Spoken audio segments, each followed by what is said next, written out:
Hi everyone, here's a little tip that shows you how to create a rotating image cube in PowerDirector 10. This technique is based on modifying a 3D-like text template and requires that you install a square font if you don't already have one installed. Now you may already have one in your Wingdings or Webding fonts or whatever they're called. Okay, the first thing we need to do is to open up the title room. Then choose the 3D-like font template and drag it down into the text track or into any of the video tracks. Now click on Modify to open Title Designer and delete the text script from the text box. Then in the Fonts menu, choose your square font. Now set the font size to whatever you want. And then make sure that the color of your square font is set to white. If you don't, your applied image may look too dark or be too affected by the color of the font. Then click on the Font Face Settings button. I'm going to set my extrusion value to 100.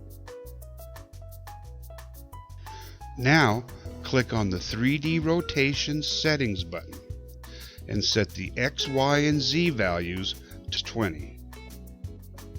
We can now see a three-dimensional cube.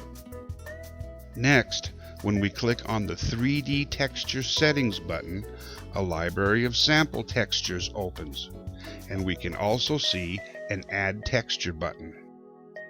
Okay, now here is where the fun starts. Click on the Add Texture button and browse for your desired image. Then click Open. You will now see that the image appears in the library along with the other textures. Simply click on that imported image and you will now see that your image has been layered onto the 3D cube. The final step is to click on the Animation Properties button and choose your preferred starting and ending animations. This will cause your new image cube to swirl or rotate or do whatever you want it to. Adjusting the keyframes or sliders will determine the durations of whatever animation properties you've selected. And that's it. That's the basics of this technique. A technique that turns the text template into something completely different than from what it was intended. Now, if you want to take it one step further, try this technique with multiple squares, or just use your imagination and see what you can come up with.